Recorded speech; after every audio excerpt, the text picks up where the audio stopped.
Uberboyo is a magnetic thinker and storyteller exploring the uncharted territories of philosophy, psychology, and self-mastery. Fearless in challenging sacred beliefs and societal norms, he blends ancient wisdom with modern insights to ignite curiosity and provoke a deeper understanding of ourselves and the world around us.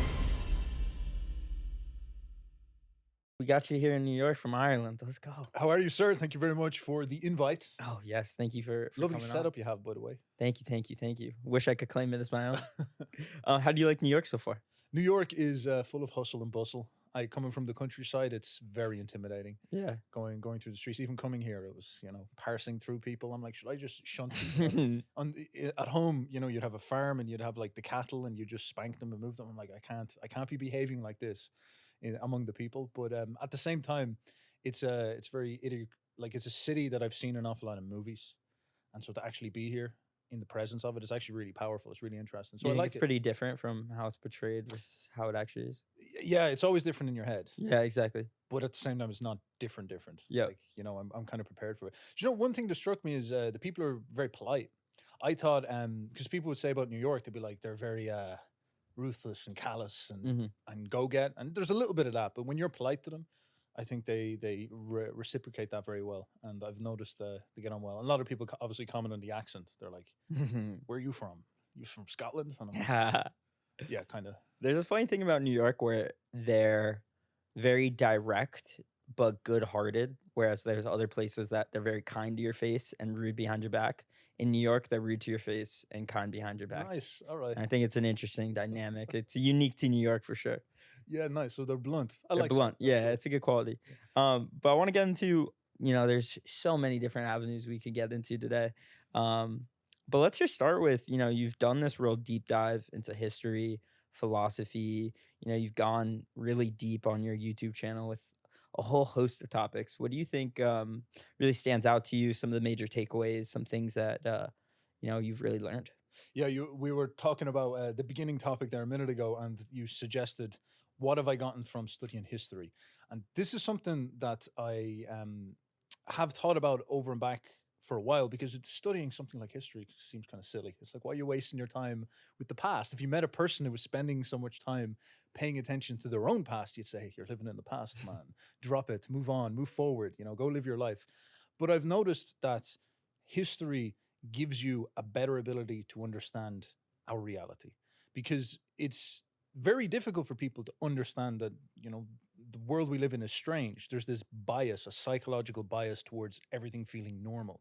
People think that reality we're in, everything is normal, nothing is unexpected, and history pulls you back and allows you to see that this is not true at all, that there are trends active that are quite surprising. Like, for example, the shutdown in 2020, we obviously won't get into that, but that was very surprising to a lot of people. People are like, whoa, what does this mean? Or even the wars that are taking place now across the world, like you're seeing all the wars kick off in Russia and Ukraine and down in the Middle East and things like this.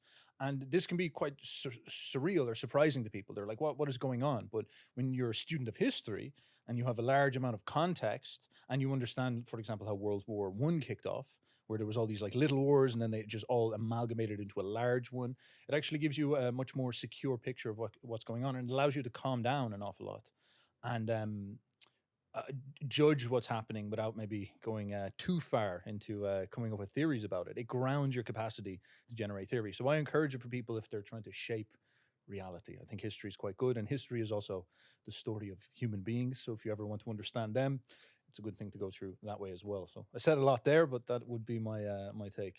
And evolution's slow.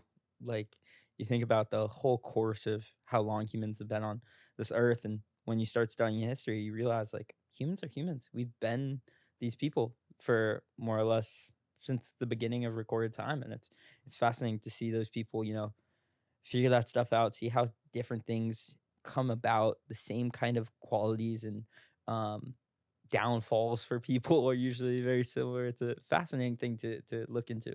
So something you say there, that's because I began my channel talking about Carl Jung's psychology, and that's the other thing about history that's quite profound. You look at it and you see that man, the specimen of the human, has a set of habits, a way he generally reacts to things. People would say man has nature. He's a human nature. And this is very contentious in the world right now, because people want to say that parts of our nature are wrong or evil, or they're problems. Our instincts maybe are not the way they should be, and we want to socially engineer them and change them, change our behaviors, change our habits, change the way we operate in the world. There's lots of contentious issues in politics right now about this. But history is ruthless because it says like that same person, that same human nature you're dealing with now that you're trying to change has never changed. No one has successfully changed it. And everybody who's tried to change it has gotten a very uncomfortable thing happening where human nature comes back and hits you. Human nature is ruthless. And also there's this aspect where people don't this is like Sigmund Freud and stuff like this. There's this aspect of human nature that's very hidden. When we're in a civilized society, we discipline our nature an awful lot. We act very polite. We try to work on, doing commerce, coming in and doing podcasts, being civilized. We try to work on this stuff. But when society breaks down during things like wars, you see nature come back in its very primal form, its very ruthless form. Take, for example, in the Bolshevik Revolution in Russia, all of a sudden, all the civilized security was ripped apart and people began to eat each other and things like this, and there was mass violence and monstrous stuff began to happen and wars kick off. And then there's, terrible things like rape and stuff like this going on at a mass scale and industrialized killing. It's crazy that all that stuff bursts back up. The animal man comes back up. And so being a good student of nature, good student of psychology, it grounds you an awful lot. I think, for example, Jordan Peterson did so well about 5 years ago because he was in some sense reinforcing that like that nature's there. You should study it and understand it. So and you should be comfortable with it. Yeah. You should learn. It shouldn't be something that you treat as your shadow. It should be something you integrate within the self almost. 100%. So yeah, like maybe comfortable is it's maybe the wrong word there, but I know what you're saying.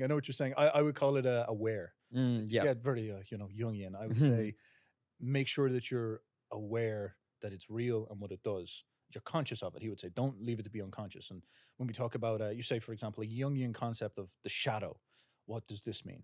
Well, we have this tendency to want to ignore things that are uncomfortable, that are awkward, that are weird. We don't want to say that there's a murderer and a rapist and a monster inside everybody. We don't something you're embarrassed of. Yeah, we want to think we're all angels. That's the kind of default thing. And everybody's like this. It's very easy to accuse all the other people you don't like of having the monsters inside of them and being the monsters. But it's very difficult to turn around and be like, that same thing I don't like in them is in here. And it wants to do all the same things. And this is the other thing. You think you'd be in control of it, but take away food and give you 3 days of starvation and terrorize you with or fill you full of anger because someone killed your family member or something like this. And all of a sudden you do things you'd never think you'd do right now in the civilized world. Like that anger, that fury, that monstrousness would come out. You'd hurt people, and that's just that's in you. That's the monster. Grab onto that, realize it's there. It's you first. That's the sort of concept of the Jungian shadow. And you're studying wars, studying things like this. That's what you see. So we've gotten pretty heavy pretty quick already. No, I mean, it's fascinating. It's one of my favorite takeaways I learned from Jordan Peterson, where he broke down how I think I forgetting if it was Nazis or a similar type of situation where you think about how all these individuals became, complete or complicit in this horrific act. And he kind of broke it down as almost like brotherhood, that, you're a German soldier and you have the option to, say this isn't right and leave.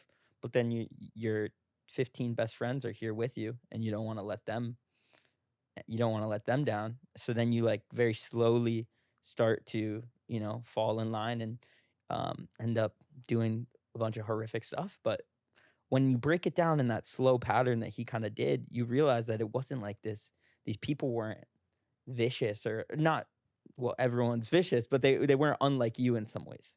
And it was a fascinating takeaway. That was a little scary to think about with that ability. So the way you describe that, I think, is very fascinating because, again, it brings all this stuff and makes it really real for people.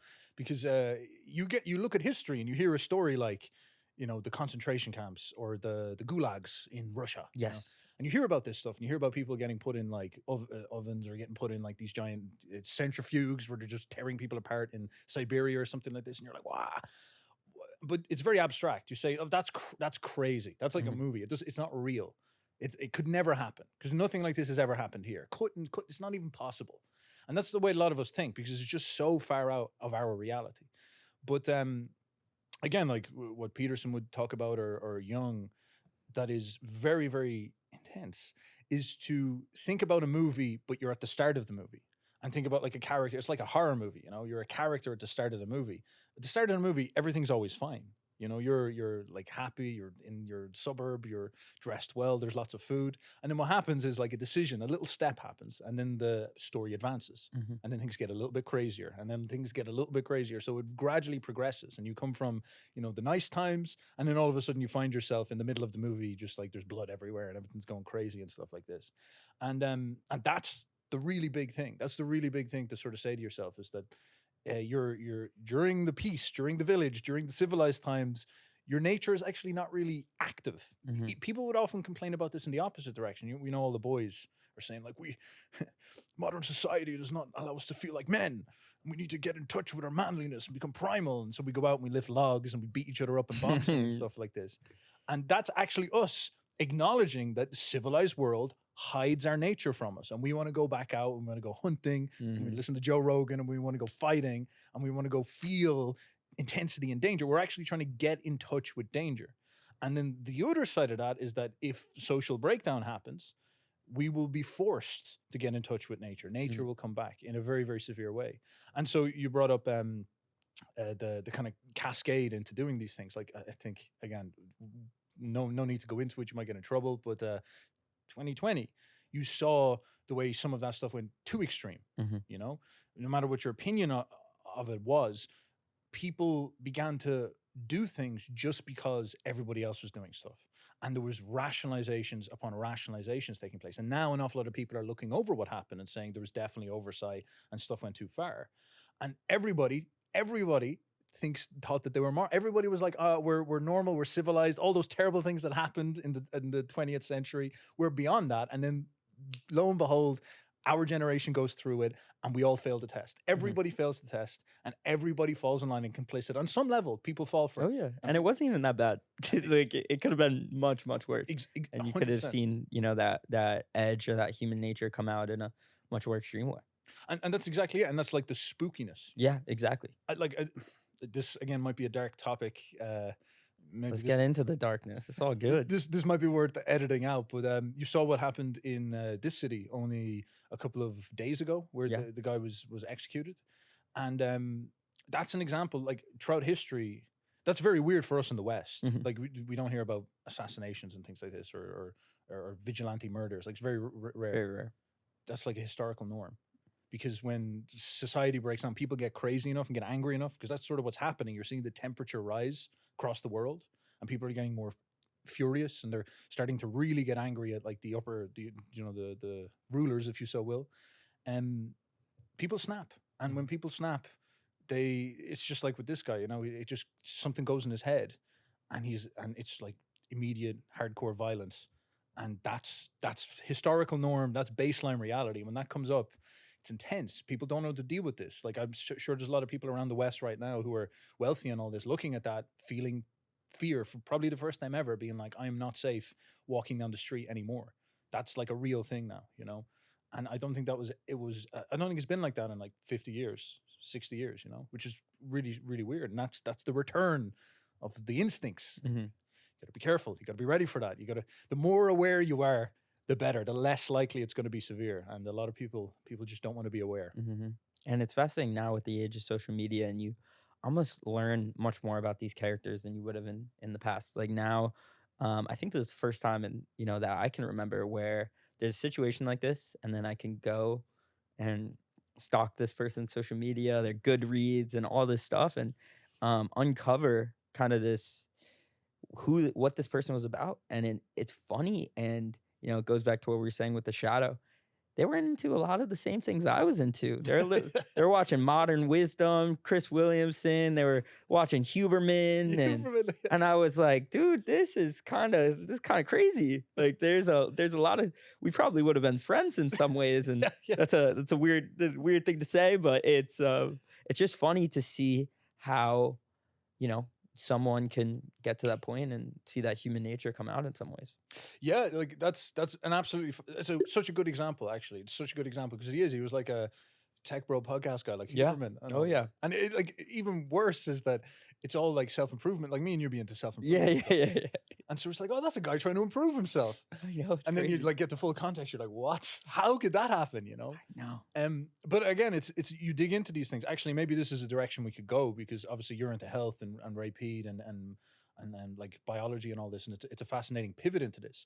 But just assessing what we know now about this gentleman, he had a problem with chronic pain. Obviously, he targeted a CEO in the health industry. Excuse the burp.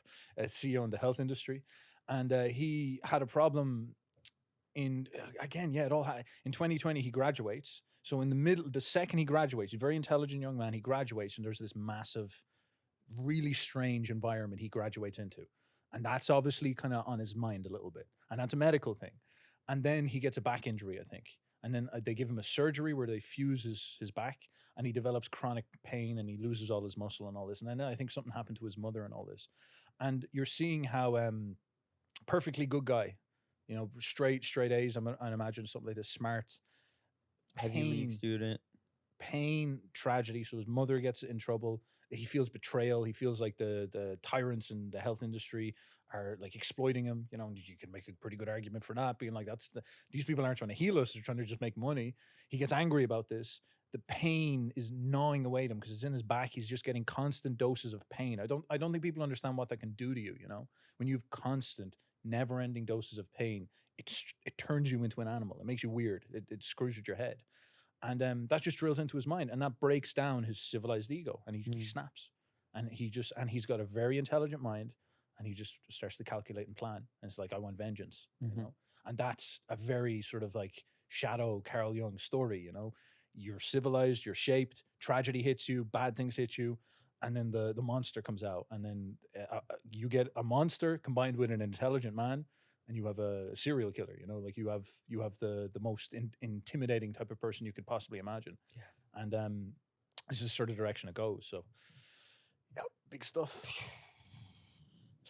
But I guess I was saying going into like health and all this, 'cause this has been very dark for anybody listening. They're like, whoa, we can keep going. Fascinating though. It's fascinating though. But yes, let's get into some of the health stuff because that's equally as fascinating. Yeah, well, we can keep going with this if you want. It's a fun topic, but that's an interesting. I've thought about this a lot, where you would look at the 20th century, and you would complain about the tyrants of the 20th century were like state actors using force and tanks and all this, and the motif that there's this big problem in the modern world regarding health and medicine and things like this.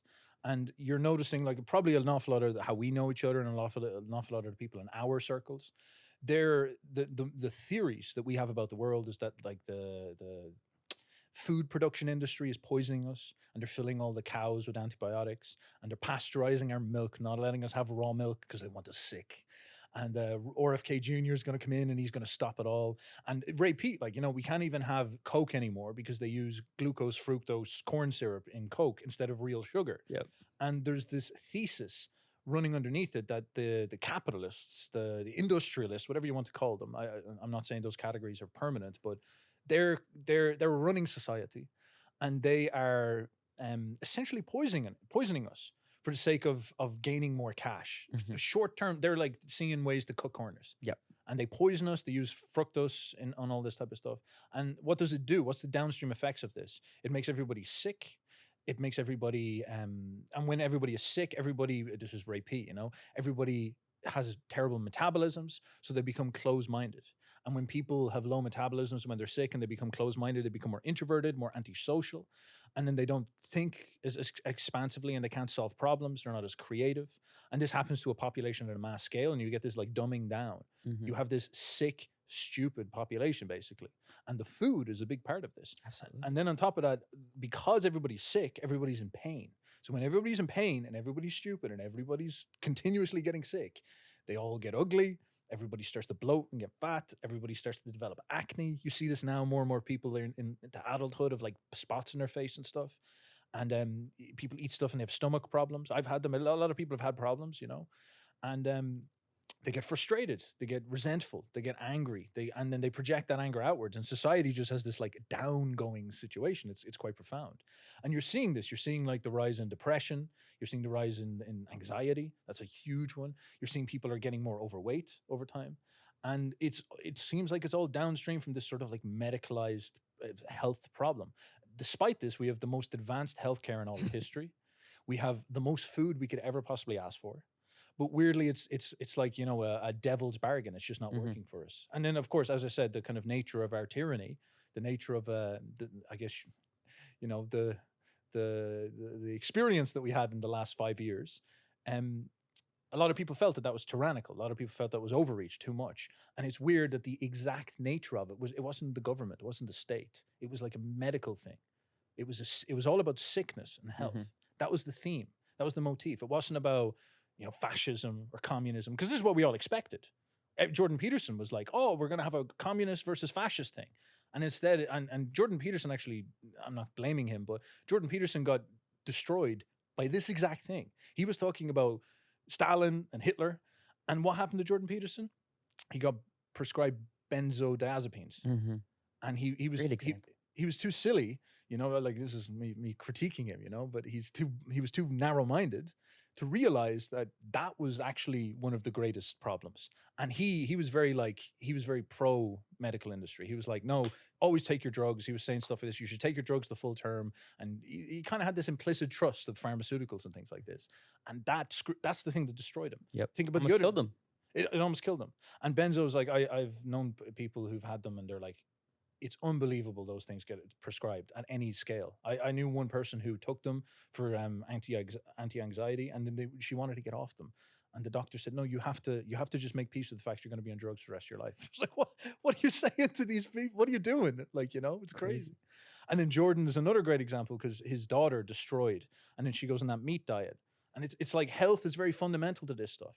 Of all the books Jordan read, did any of it make as much of a difference as him switching to carnivore? You know what I mean? Yeah, that's a great example. Yeah, all the philosophy and all the stuff, he dealt with a ton of anxiety and depression, and the thing that really helped him was diet. And I think that was a really cool connection and thing that I liked from your work, because you studied history, philosophy, psychology, and usually that takes you in the direction of like what you were talking about before with Jordan Peterson, where you start to believe that you can, like, I think in your words, it's a riddle that you can get yourself out of through thinking, where in most cases you have to remind yourself or remember that you're a body, like you have these primal, there's things that you need to do in order for your mind to be healthy. It's not something you can intellectually solve.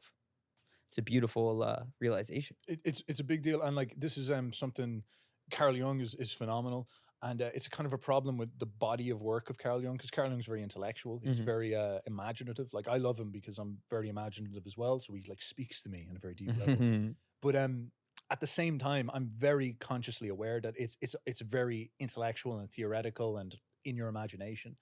And that's not going to solve most of your problems. Even me, massively imaginative, very artistically minded, and the things that made the significant difference in my life are very down to earth things. Now, this is something Jung would Yeah. say, that you have to integrate. It's often the redundant things that you overlook is where an awful lot of the magic is found. And you can't find God unless you look low enough. Yeah, that's a that- beautiful one. And So what's so perfect? great. What's a perfect example of that is food. You think that it's a riddle of psychology, or it's like unlock my imagination, and it's like, what are you eating 3 times a day? Yeah. I mean, it's a big deal. Again, we could get into repeat maybe in a bit, but that's a really, really big question, because that's the sustenance of your life, and it leads to all sorts of downward consequences. Like even things like pain.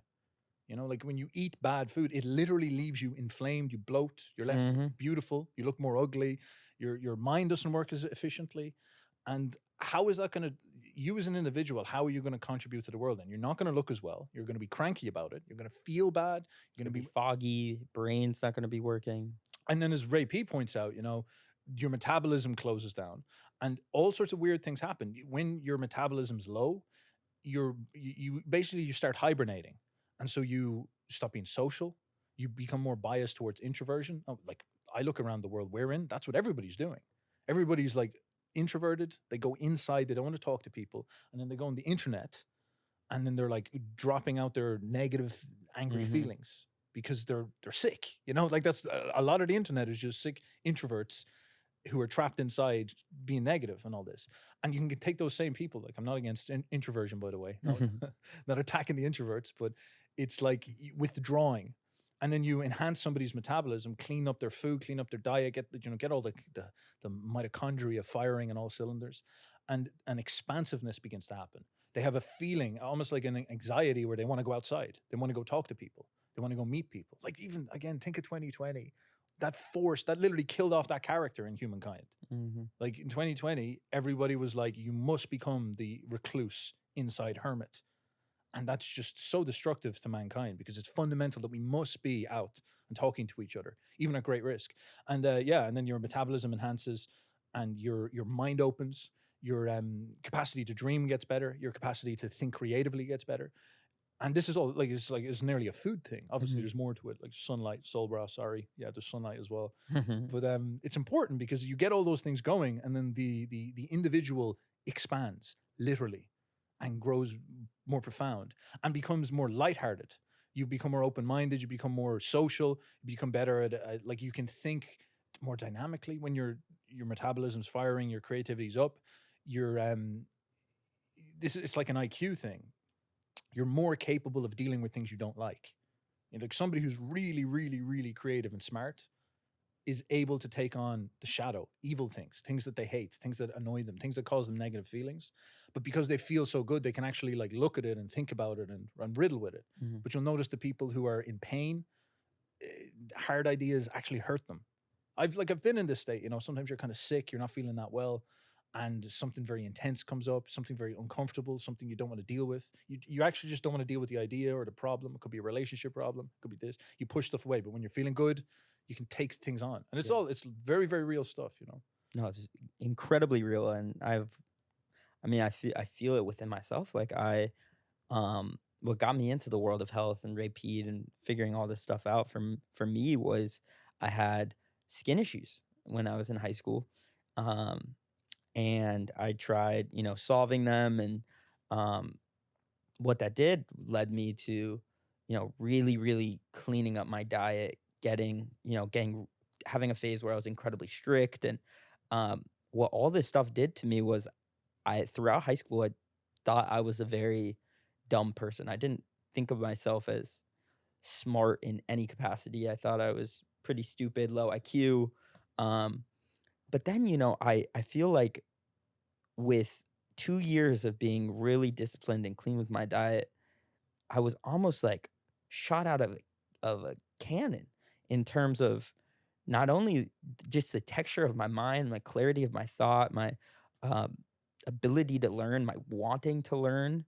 And it just took me from a person who, was concerned with nonsense to someone who really had a, philosophical edge, that wanted to learn about history, that wanted to, push myself. And it's so crazy how, you know, I think about all the blossoming of myself as a person, and the stem of, or the impotence of it, or whatever the word would be, the start of it was cleaning up the diet, Mhm. and raising that metabolism, all the stuff that Ray P talks about, and all these people. It really is true. It really just changes who you are fundamentally. That's a phenomenal story because I've been through that as well. And I remember like it's very strange for people to hear this because people would associate me with someone who's like ditzily creative. They're like, Jesus, dude, calm down, you know. But when I was in school, as a kid, I always remember I would get like rewards in art class and stuff. They'd be like, they'd say, draw a picture of a pumpkin for Halloween, and I draw like aliens and 4 million pumpkins, and they'd all be talking and all this, and they're like, wow, this guy thinks outside the box. And I even remember this story where they took my little art picture and they walked me into the older classes and said, look at this. And I remember being like, wow. And then I went to secondary school, high school. Yep. You call it high, we call it secondary school, because it makes sense. Well, first school, secondary school. But usually, no, we call it high school because everybody goes up. We got to be different. So I go into secondary school, and I noticed that it was like a grayness. Now it happened a little bit later. It happened like maybe towards the end a little bit, but I noticed like that creativity started to vanish a little bit.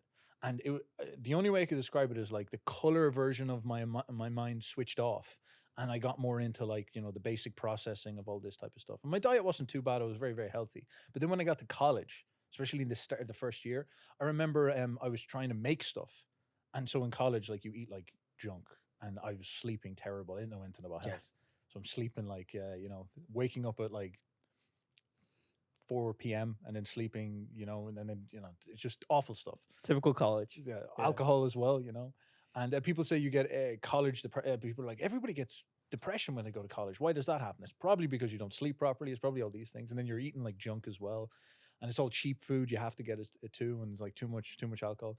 But I noticed that creativity just turned off, and I was sitting down trying to make stuff, trying to create things, trying to like write, trying to do all this. I was doing literature, and I swear to God, I was like, it felt like my mind was turned off.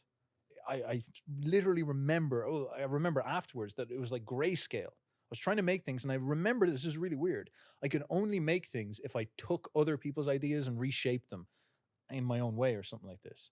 And that's not really making things. That's like collaging other people's stuff. It's not original, if you so will. And I was very frustrated. It was a big part of like my identity. I was like, where's this gone? What has happened to me? I was like, getting panicked, and I was like, what, am I broken? What's going on? And then a couple of years later, I cleaned up health. I started like hit the gym properly again. Started to do all these type of things. Got a more normal sleeping schedule, all that type of stuff. And I started to do things like working on dreams, getting the imagination going again, working with people to get my mind going again, young and all this. And it's the imagination started to switch on again, and I could literally, it was like a rush of color came in, and I could start to invent things and have my own kind of like original perspectives and stuff like this. And I was no longer like just copying things. It actually came back. And I remember that hit me like a truck, because when I was lost, if you so will, I couldn't think of what I was missing. I didn't understand. I just felt frustrated all the time. I was sick. I wasn't sleeping well, this type of thing. And then when I broke out, I was like, looking back, I was like, wow, like my imagination turned off. And there was no way I could have understood that from when you're in it, you don't get it, but when you're out of it, it makes all the clarity that you could possibly want. And so people talk about human potential and all that. I wonder how much are we just splurging quality individuals, because you take anybody and you bury them with like junk and ill health and this type of stuff, and you're crushing their capacity to bring out their best, if you so will. And it's like, you do that at a mass scale, that's a very scary prospect. Very much so. And then you switch that, and you say, if you fix that on a mass scale, and you start to have like imagination projects and metabolism generation, you do that to enough people, and you start to bring out people, because people would have like their intelligence, their IQ, and you support that with high quality nutrition. What does that do? Like, where do you go with that? How much more do you get out? How much more do you milk out of the culture by doing things that way? So it's a very, very interesting thought. It's very interesting. I've thought about it sometimes with how many individuals who we look back on as these great, spectacular people, like a Da Vinci, for example, or a Mozart, or someone who nowadays clinically would be pushed towards antidepressants, anti-anxiety medication. There's so many, or if their diet, all this stuff that plays into the modern world.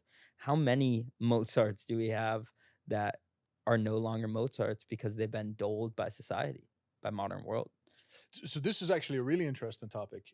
Again, a Jung comes in once again. There's this motif in culture, which is the tragic, troubled artist.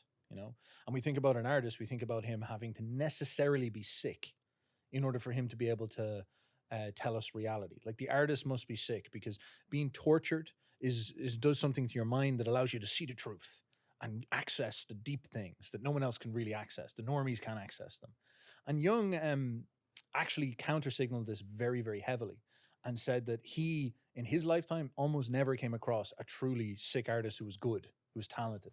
Now, there's a big trend at the time of like, modern art and things like this. But he noticed this an awful lot, that like when an artist became sick, maybe a health problem or maybe mentally there's something off, they actually started to become way less productive, and they started to output way worse stuff. And this whole motif is almost like a cope. It's a very, very like dodgy and dangerous thing to have. And Jung would notice that when the artists cleaned themselves up and healed themselves and put together certain things that they should do and got into a state of health, often that was when their creativity happened. And so the tortured parts are usually like, if the artist has it, because oftentimes they are crazy. Like let's be real. But it would be a bad phase where they go sterile, and then they come out of it, and then everything becomes productive again. I think Jackson Pollock, who is like one of the modern artists, he actually went through this. Like he stopped painting towards the end of his life because he fell into alcoholism, which eventually killed him. Mm. And it's kind of an example of like he starts to cheat on his wife and goes into alcoholism, and just everything breaks down in his life, and his painting he stops painting, because the creative thing just dies when you're going into the vices. And some people might say maybe it's necessary, maybe, but it's weird that generative part is actually tied to health, and we want to often create a story where it's not. We want to create a story that's different.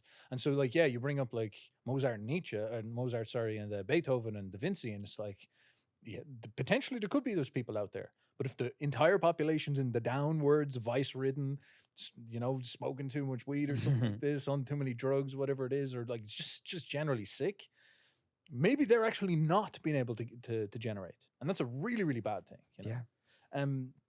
Nietzsche is another example. Like Nietzsche is classically seen as the tortured artist, and the image we have in his head is that he was like a broken, tortured incel. This is what people would always say about him. And it's kind of funny to shove that in people's face, because it's like he was a genius. Oh yeah, he's an incel. He's a genius. Like, but the thing is that's not even who he was. Like the way this guy lived is he had this crushing sickness. He probably died from a tumor that he got off his dad.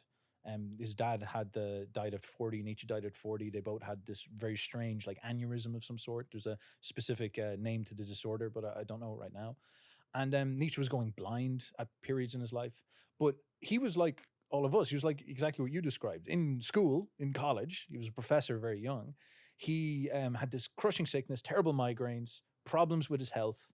And he would always talk about it. He was like crippled by his health, and he had to move to the Alps to get the fresh air. He always bangs on about this. He's like, I need the fresh air. Zarathustra's up in the air. And so he goes to the Alps. And when he lives in the Alps, he eats a Paul Saladino Ray Peat diet. So he has fruit and meat and tea, and he goes and does hikes for hours every single day, and he writes poetry. And he goes in the fresh air, in the altitude, very Ray Peat as well, scribbling. He's like a blogger, scribbling his thoughts. And this is where all his creativity happens. So he's sick up until about the age of like mid-30s. He's just a sick man. He produces some good stuff, but it flickers in and out, and he has issues and blindness and all this. And then he has this burst of health for about 10 years. And he's like wrestling with his headaches and stuff like this. But he locks in his health. He does try some like drugs. He tries like chloral hydrate. He was a doctor from the war, so he was able to he was like trying some mad stuff and maybe a bit of opium and all this. But generally speaking, he's actually obsessing about fixing his health. He's thinking about like clean dieting and working on his dieting and avoiding crappy food. So he's being like this nervous, particular yoga bunny girl, just like saying, what should I eat? And as I said, he goes for like steak and fruit, which is so funny. Yeah, it's hilarious. Yeah, it's really weird. It's like, again, Saladino, like that's the diet. And in that period, he gets Beyond Good and Evil, Zarathustra, Twilight of the Idols, Ecce Homo, all this type of stuff. And then obviously he falls into sickness. Unfortunately, his aneurysm or whatever his brain damage was or brain disorder was, it defeats him. Like it breaks him. And the poor guy ends up a recluse. And of course, nothing happens. He doesn't produce any great work anymore because the sickness takes him. So it's this burst of health that led to all the great stuff.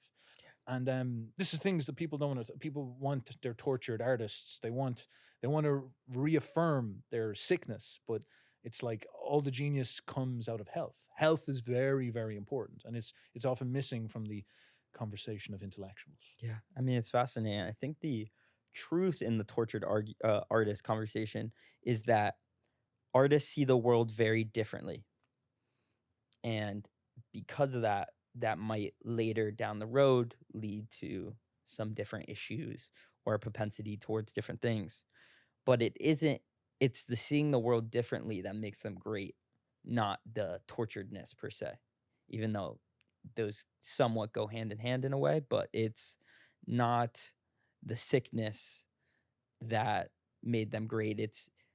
It's having the perspective of having that gone through that and then being healthy and then feeling maybe this urgency or seeing the world in slightly different and having these philosophical ideas because they know both sides of it. Yeah, it's like Jung in the Shadow. It's very much a similar sort of motif because Jung would say, like, if you want to advance your individual self, you want to advance your psyche. So this is moving out of the grounded stuff of like eating nice food, you know, Mhm. and this is moving more towards like actual psychological things, which is all right. You want to advance yourself as a person. People would think that like Jung is actually very difficult for people to comprehend, but you can think of it very simply. Like you start like a video game character, the start of the individuation process, and you're like a little kiddo in your little safety of the civilized world, and there's an advancement path in front of you. So you've been coddled by your mommy, and you've never had any real danger. And then what you're going to have to do is you're going to have to develop into a full person with the full range of experience. And you think, oh, that sounds great, but you probably don't know what that means. And there's stages between this. So we would call the end stage the whole self, the full guy, the guy who's like firing on all cylinders. Would you say that's like the Ubermensch? Or is that We'll get would into, that be okay? we'll get into that in a moment because that could be a fun topic. But we'll say this is a Ubermensch version of yourself at the very least. Okay. And it's the full version of yourself. Imagine if everything goes right, you get fully jacked, you make all the money, you create all the artistic stuff, you have the best relationships, best family. It's like, all right, 10 out of 10, everything nailed. It's pretty high success rate. We'll put it something like this. But between that, there's two major stages. First is the shadow. The second is the anima. Now, the anima is like the animating soul, the energy. It's like a, you can think of it like the electricity of life. So anima literally is Latin for soul. The shadow is just before this.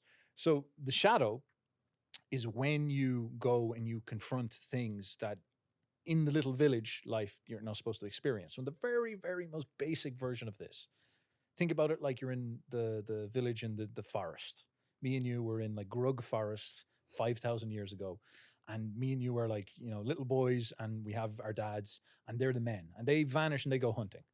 And then we stay with mommy and the girls, and they're saying to us, like, you know, they talk to us about the world, and they talk to us about the myths and the gods, and but everything's very safe.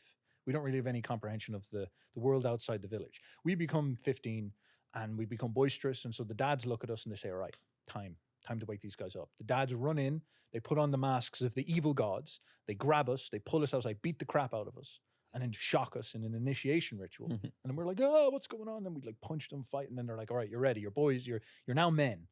And so they bring us into the men.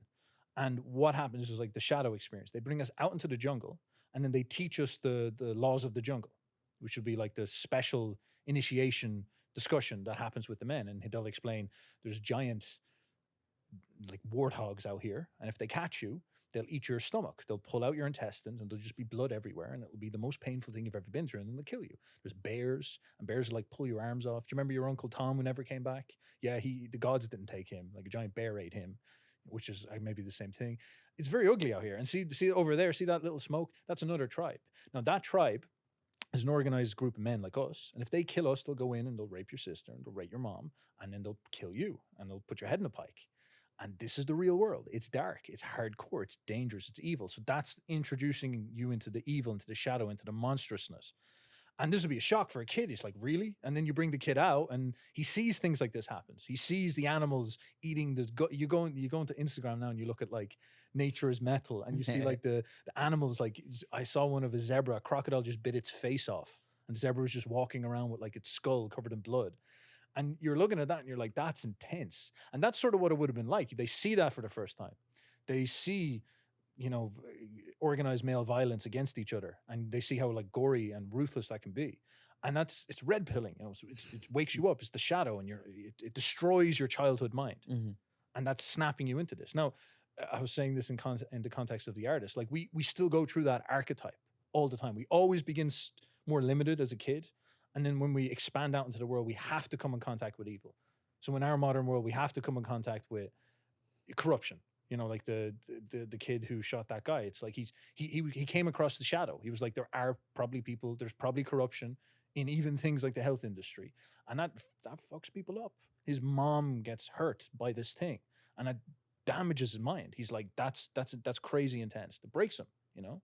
And you go out and you like. Here's another one again with food. I always love talking to people about this because people laugh at vegans a lot, but it's like the vegans are some of the most honest people in the world. There's so much unconsciousness around food. You get your steak on your table, it's all neat and clean.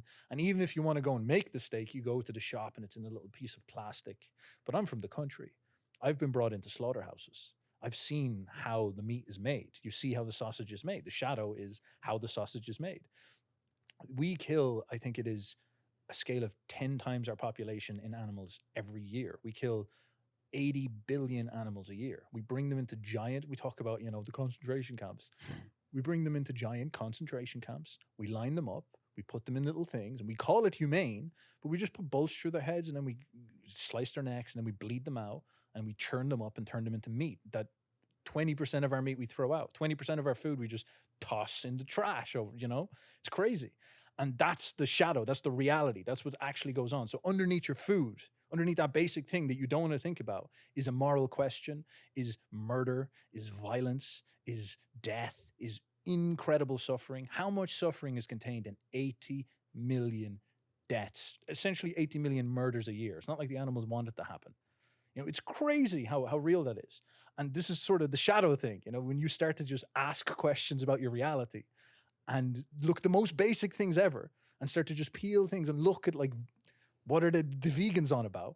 You start to unveil like a monstrous system of murder that supports the whole world, And then you have to confront that. It's like, what does that even mean? That's the most crazy thing ever. You go in and you hear about like prostitutions. How does prostitution work?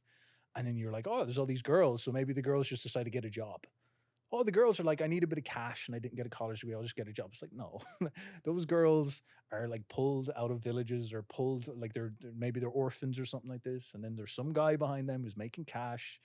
And those girls probably beaten, they're exploited, they're raped a lot, this type of stuff. A lot of them get killed and things like this. That's hardcore. And that goes on all the time. And there's lots of like politicians and stuff who probably end up going into them. And then you start to open up all these doors and you start to realize the world as it is. And you see a lot of evil. And that's hard. That's very hard. The shadow thing is very hard to digest. It's very hard to rearrange your mind properly and comprehend what that is. For a guy, it's very hard. There's a lot of problems with like political correctness now and all this. And I think the most frustrating thing for a male is because if you go and you fight in the Iraq war or you fight and you see real violence and you realize how serious real violence is, like you look at Ukraine and Russia, you realize that there should be absolutely no bullshit in political talk, because when politics breaks down, it turns into war. And then you get your arms blown off, and then you get, you see dudes who actually get killed, and you see like, rapes happen in villages and stuff like this. It's like political correctness just seems ludicrous. It's just, we should be able to talk about anything, because the alternate is the most sophisticated animal that has ever lived. Us putting all of our energy, all of our wealth into creating weapons to destroy each other and torture each other and burn each other alive. Like, that's very serious. Yeah.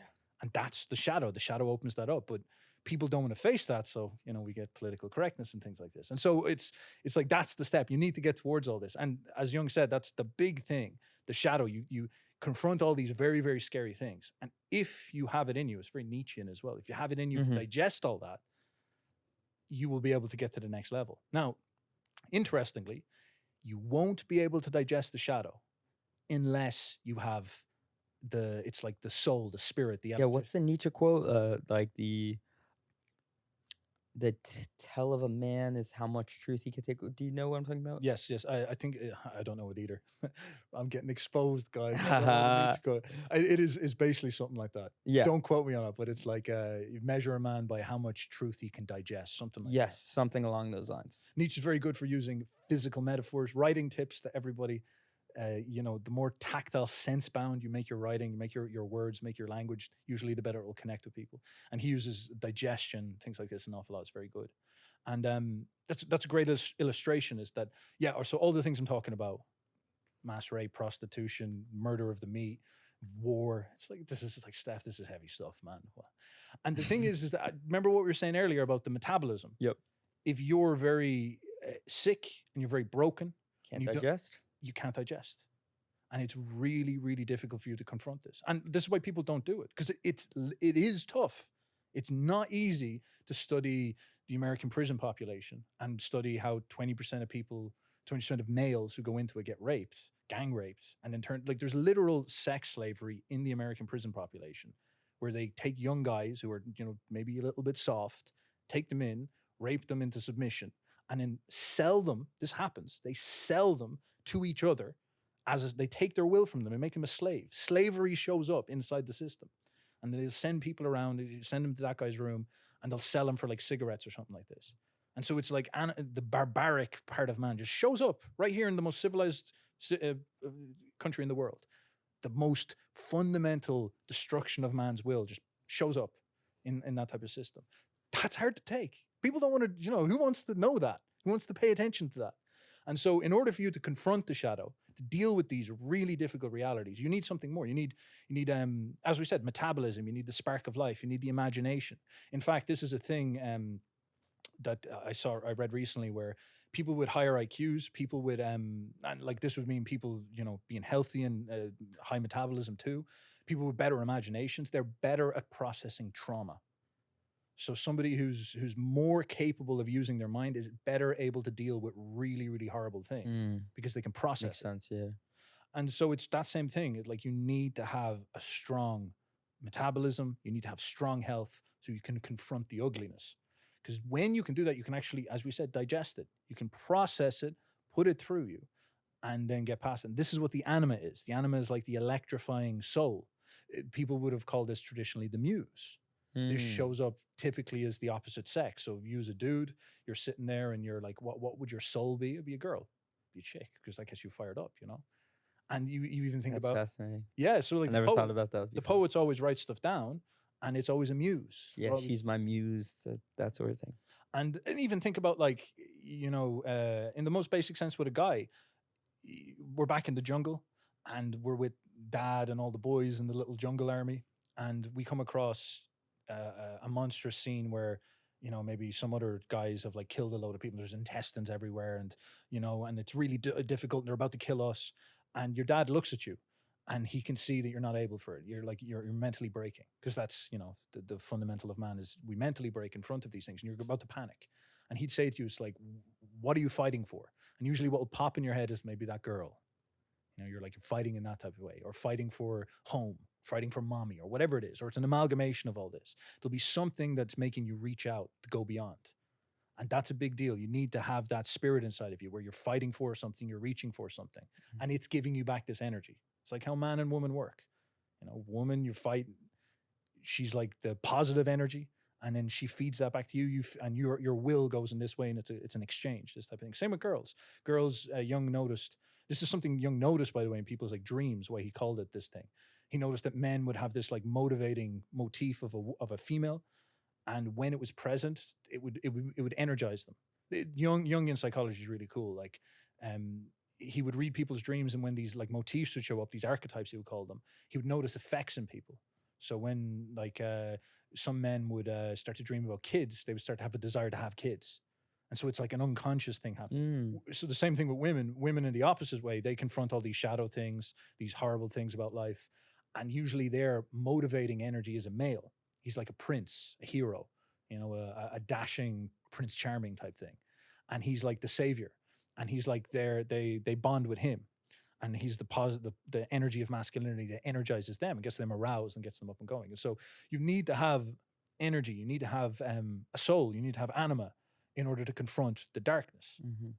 And so when you can do that, you're able to process all the dark stuff, and it fills you out. Because when you go and you learn about realities of violence, what do you immediately think as a dude? You learn about the realities of violence. You think about the girl that you have to protect, or she'll get raped and destroyed. What do you do as a dude? You're like, I must become the master of violence. I must become the most dangerous beast out there. And so you go to the fighting gym, you go to shooting, you get organized, you talk to boys about battle strategy. And this is when you get animated by the shadow and you become hard. You become the real deal. You fill out. Yeah. This is where you get the little skinny guy comes out and he's like an absolute chud, built like a machine, capable of fighting all this. So he fills out. So when all these things are firing correctly, the darkness actually implicates strength because he's inspired to do something and he has the energy to take on the darkness, and you fill out, you become whole. And so through this process, you go and you confront all the dark things, you learn about politics, makes you savvy, you become politically organized. And then all of a sudden, over time, you become a whole person, a whole man, a hard man to fight against, to deal with, this type of thing. So this is the sort of the Jungian path, if you so will, crash course, if you so will. I mean, you even just think about the motivating forces for why most people want money, and a lot of it comes down to they're wanting the respect and wanting respect from both sexes, but also they wanting to be admired from women as men. Yeah. And they have this motivating factor that without it, they probably wouldn't strive for so much innovation or for, trying to make so much money if it wasn't for that motivating force. Okay, so motivation. So you brought up motivation there, which is, again, such a fascinating topic to get into because it's precisely that people are very unaware of what they're doing, because this is exactly it. Like, we think of money, but we use money almost as like a goal because it does help with a lot of things, but it's not actually the goal. Like money, you'll speak to people who have money, and oftentimes they're spending money to get things like security. Like, this is a very famous one. Like, you get a lot of money, and then some guy who's like good with girls will you'll try become his friend so you can be around the girls because you've got all the money because you ran a telephone company or something like this, but you've got no girls around. So the real motivation is actually something different, because the real motivations is obviously nature wants you to propagate life. Nature wants you to have, as you said, respect. And money can buy a lot of stuff, but it does really struggle. It's not the solution. It's literally just like having maybe reality energy. But people think it's a solution. People think it's a solution. And again, like, I'm not counter signaling money. Money definitely helps, but it's just like thinking about having energy. It's how you use the energy. That's really what it is. It's like, it's energy. Money is energy, and you deploy it. But if you're an idiot and you've got all these like problems misfiring, again, like, you could give a guy a load of money, and if he's scared of saying hello to girls, he'll just go to prostitutes. And it's like, that's gonna kind of empty your soul out over time. It's just not gonna. And you can spend all the money you want, and you think that you have the girls, but it won't be anything. It'll destroy you. This type of thing. And so this is sort of the way you think about it is like money, energy, the things that people are going for. But no, the actual thing you're looking for is much, much different. And oftentimes, if you focus too much on this path, you completely hollow yourself. You miss all these goals. Mm-hmm. Like, you can find someone who's very rich who's completely naive about the monstrous nature of the world. They've never faced the shadow. You find somebody who's very rich, and they're like, again, you see this an awful lot. Guys who are very rich and scared of saying hello to the girls, scared of talking to the girls, and that crushes them, because you meet a broke artist, and he's just like savvy, and he's talking, and he's charismatic, and they're jealous, and they get angry, and then they might say to the guy, "I'll pay you $10,000 to teach me," and then there you have a pickup artist. This type of thing. And it's like that. So what's the solution for people who, like, what should people want? Well, the thing I was describing about the individuation process, I know it was a little bit protracted and long, but that's basically the going into the darkness, going into the shadow, confronting that, and then coming out a more integrated individual. 100%. So there is literally like stages to developing your quote unquote psychology.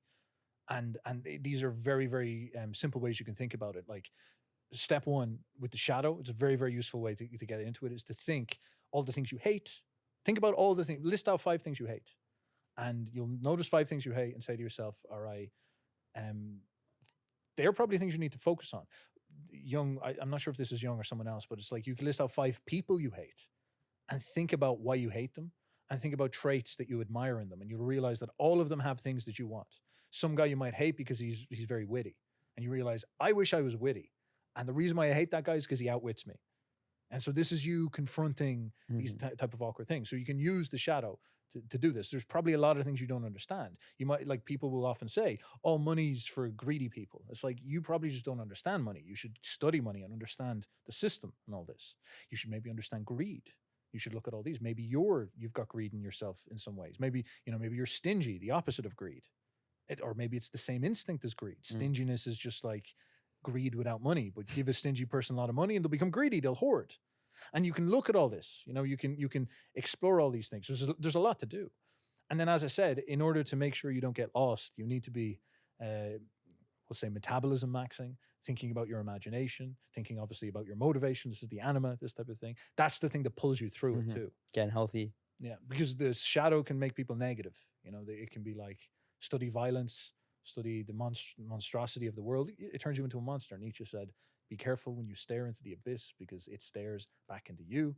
And when you're fighting monsters, you might become one. And it's very much this type of idea that, like, you're looking at the darkness of the world. It will twist you. It will. You're not better than it. There's an awful lot more darkness in the world than there's you. And so things like the anima, things like positive energy, things like understanding positive motivations, and connecting with things like we're talking about with the imagination, the capacity for your mind to dream, these type of things, they're very important because they pull you forward. And you do that enough, you integrate, you eat the shadow, you shoot for life, you're going to be an awful lot more of a whole individual. So I think that's a pretty good place to wrap up. I do as started well. dark. Yeah. I mean, dude, I'm blown away by you. The knowledge, the insight, the ability to articulate these complex ideas in a lot of ways. It's incredible, and I'm excited to see where things take it because I think with the YouTube and all the stuff you're doing, it's I have no doubt it's gonna be big, big. Appreciate you. Thank you very much. Well, ladies and gentlemen, anybody watching on my channel, maybe we'll throw this up on my channel. This gentleman, by the way, does a health service. So you do medicals for people. He sends some guy to your house, and I think they take your blood. It's just like a vampire service, and then they do a blood panel, which I've got one done, by the way, very valuable. And I was checking mine. My vitamin D levels were low. My liver was a little bit inflamed, and I've actually since fixed those. And I've noticed I actually was walking around feeling like an animal. Oh yeah, let's go. I appreciate the shout out, dude. Thank you. And this is fantastic. Lovely stuff. Thank you very much. Thank you. Thank you, guys.